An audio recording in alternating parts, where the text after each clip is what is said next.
Welcome back to another technical deep dive here in the debug zone. Today we're tackling a big question and breaking it down with us from other users. Hopefully this clears up some misconceptions and helps you get the answer you need. So buckle up, stay a little curious, and let's jump right in.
And that's a wrap.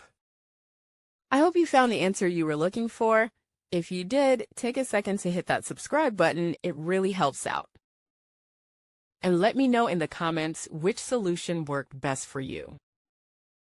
See you next time in the debug zone.